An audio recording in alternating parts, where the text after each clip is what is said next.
They say it is 2500 AD. They say it is 310 years since the integration and the introduction of the artifact to planet Earth. 310 years since the others came and left and were never heard of again. But histories can be rewritten, and perhaps there is no one left who knows what is true.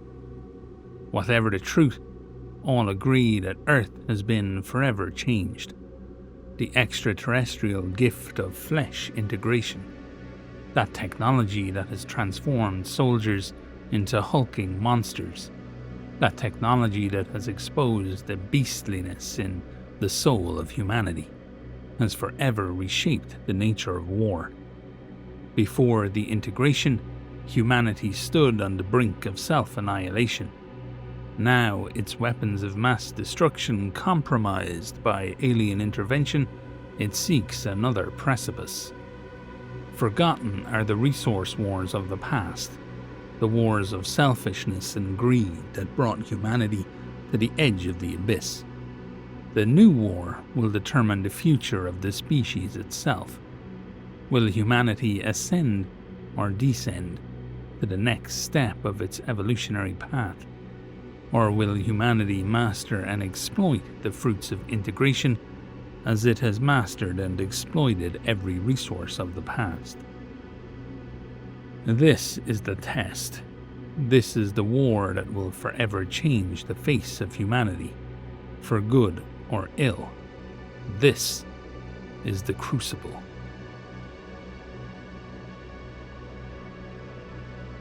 Hi everybody, thank you so much for checking out the video. This one is about Crucible. It's a new written and audio project from the minds of Stephen Duxbury and narrator Paul Graham, who many of you will know as a Vox in the Void. A dark science fiction universe is being explored in Crucible, where horrifying flesh integration technology has changed the world and the nature of warfare. Biological weaponry and vat-grown monstrosities clash in a world divided by the ideological use of that technology.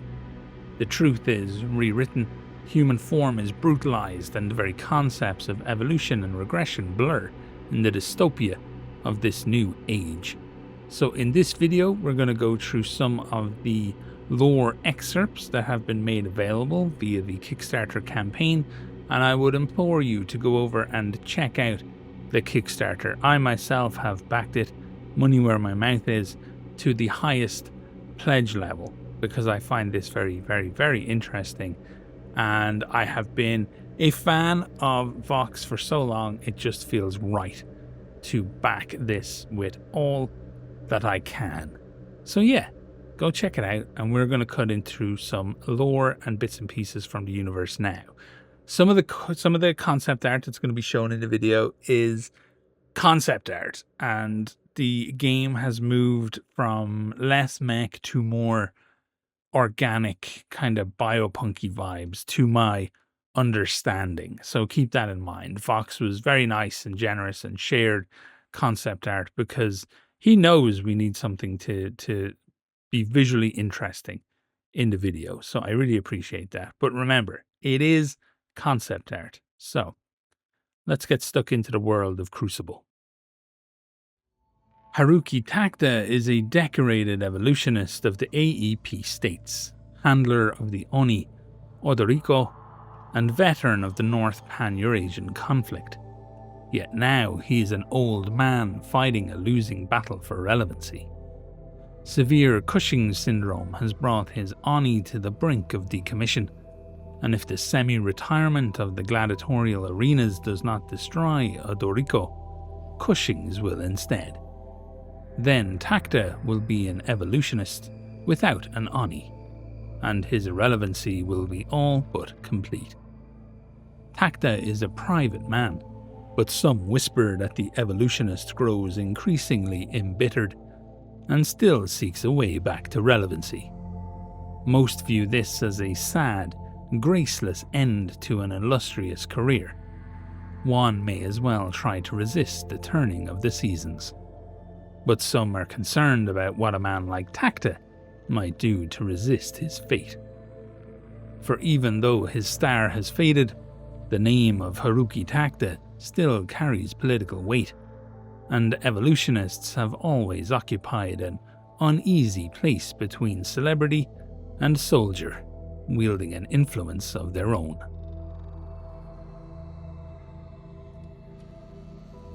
The Alliance of Evolutionary and Progressive States, or AEP, is one of the two global superpowers presently holding dominion over planet Earth.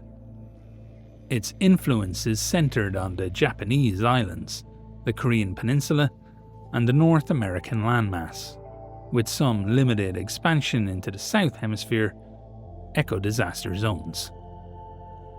Like its political adversary, the Union for Controlled Integration, or UCI, the AEP began as a response to the introduction of integration biotechnology to Earth. Though much of the history regarding the AEP's foundation has been rewritten, it remains publicly committed to integration as the next stage of humanity's evolution.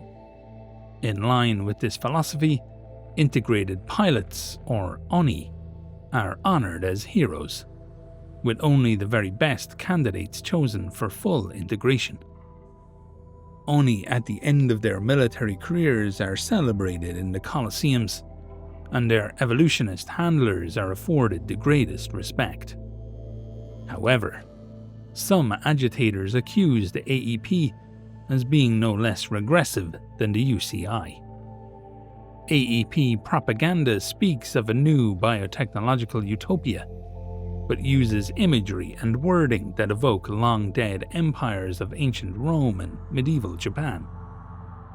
The new traditions implemented by the Ministry of Evolutionary Progress soon take the form of social dogma, and the use of integration biotechnology is so tightly restricted that it could be labeled a betrayal of the AEP's original founding principles.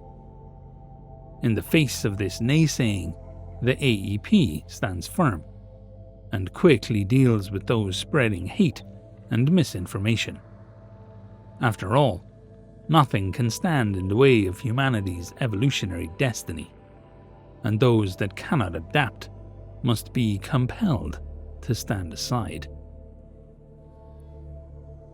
Flesh melding, gene folding, chrysalis day, integration.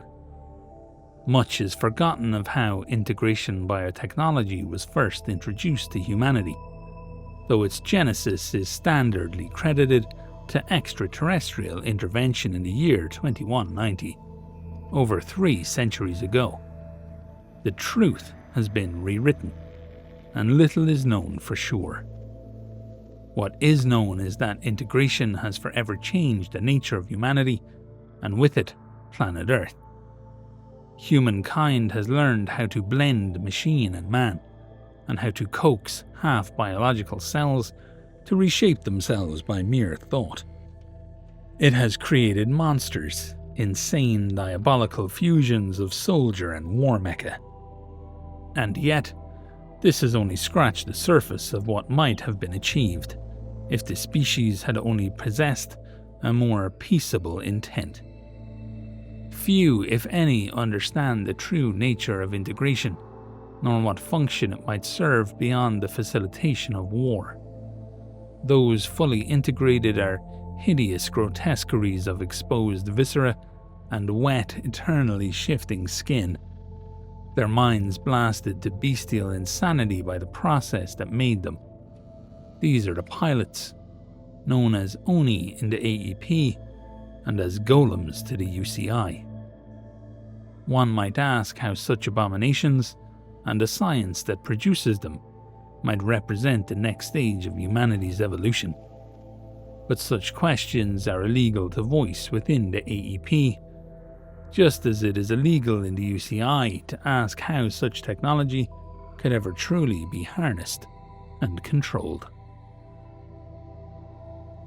The Union for Controlled Integration, sometimes shortened to the Union or UCI, is the second superpower vying for supremacy over Earth in the modern day. It holds political power over the greater European landmass with its influence stretching into the Middle East and into those North African territories just shy of the South Hemisphere eco-disaster zones. The Union holds that while integration is a revolutionary technology that has fundamentally reshaped the world, its political rival, the AEP, has blown its philosophical significance beyond all proportion. It condemns the notion that integration will redefine the nature of humanity as naive at best and dangerous at worst, painting the beliefs of the AEP as belonging to a species-wide death cult. Though integration technology represents unique challenges to humanity, these challenges can be sensibly resolved, provided the technology remains under the influence of the heavily centralized, bureaucratic institutions that govern the Union. Despite the Union's avowed pragmatism and calm, internal critics condemn the autocratic policies of the all-powerful committees as exposing their true feelings towards integration. Widespread use of integration technology across the Union stands at odds with its supposed commitment to conservative restraint and regulation, suggesting a deep philosophical confusion within the central committees and a profound ambivalence towards integration itself. As if to compensate, the Union continues to step up its regulations on political speech, squeezing the few freedoms that remain within its iron fist, and silencing dissent where it can. The selection process for new pilots is carefully controlled. Candidates must display peak physical fitness, psychological robustness, as well as a range of other, more esoteric qualities that are kept secret from most. For every successful candidate, there are 100 hopefuls, and for every pilot, there are 100 successful candidates that nonetheless fail to reach full integration. Such individuals become the partially integrated. Integration is an unforgiving process. The partially integrated are those for whom full integration has been deemed unacceptably dangerous, even by the callous standards of those administering the procedure. Perhaps the candidate would have been driven so entirely mad that any attempt to control them would be futile. Perhaps the biochemical ravages of full integration would simply have been fatal. Either way, they are unable to continue. The partially integrated serve in the militaries of both the Union and the AEP, known as Partially Integrated Personnel, or PIPs in the former, and as Lorari in the latter. They support pilots in the field with their integration projectile weapons, or IPWs, considered the safest alternative to conventional firearms in the wake of the Great Dismemberment.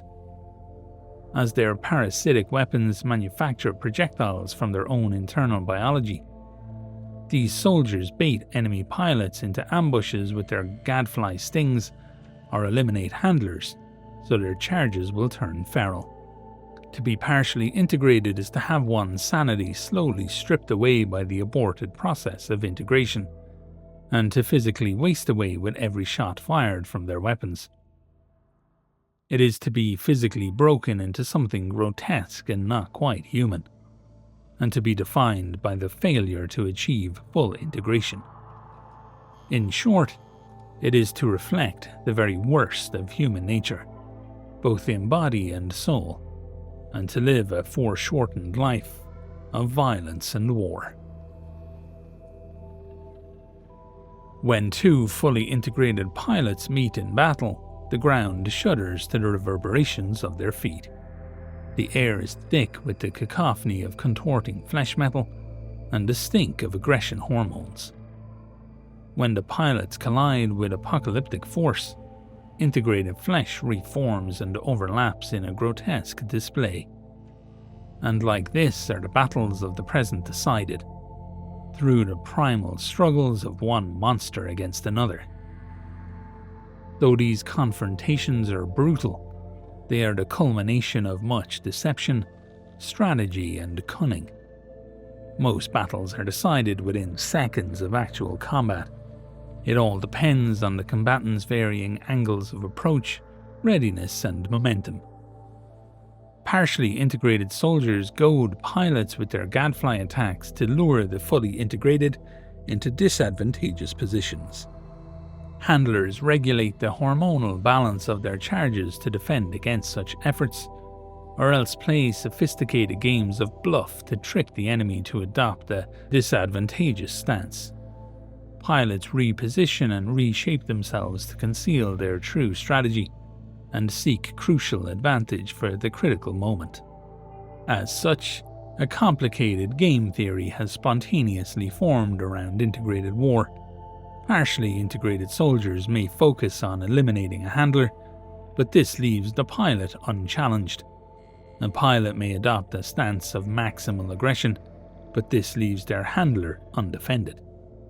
An opponent may be deceived into countering a false strategy, but committing too much to a false stance may be irreversible. And so, war remains as it has been since the times of Sun Tzu. A merciless dance of compromise, scrutiny, and bluff. It is said that the others came 310 years ago, in the year 2190 AD. It is said that they brought the biotechnology of integration to humankind, and that they then left, never to be seen again. But much has been rewritten, and the truth is long buried beneath a mountain of lies. If there was extraterrestrial contact with Earth, no pictures or videos proving it is in the public domain. Yet the undeniable reality of integration biotechnology is considered evidence enough by most.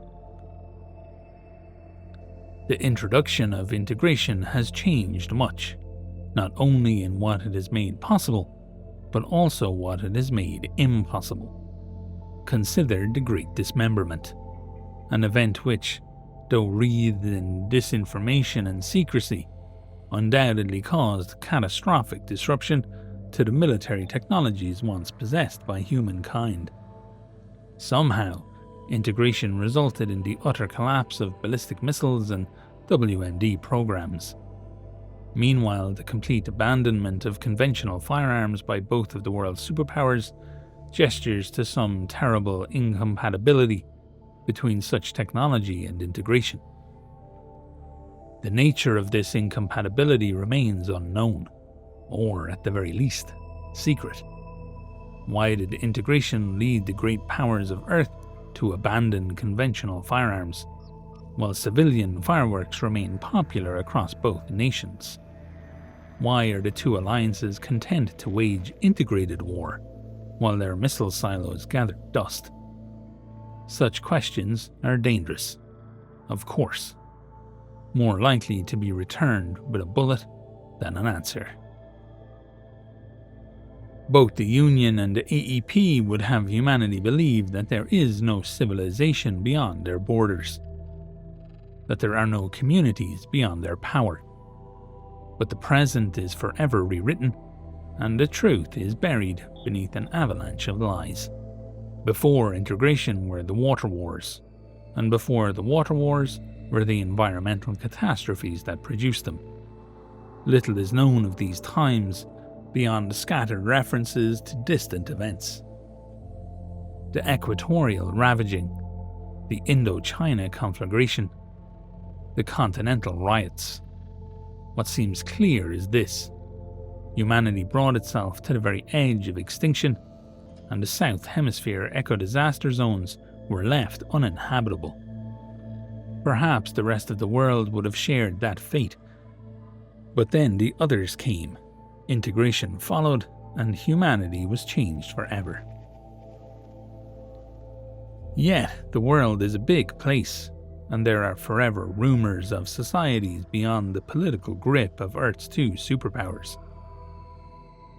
Many mutterings reference the Urals, the mountain range that separates Europe from mainland Asia and is set between the shifting borders of the warring alliances. But such gossip is surely nonsense.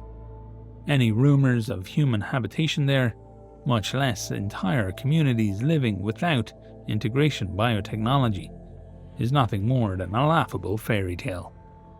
And yet, no matter how many times the truth is rewritten, the rumors persist. The AEP Charter is clear. Biotechnological integration is the next step of humanity's evolutionary path, and thus does our future lie firmly within humanity's own hands.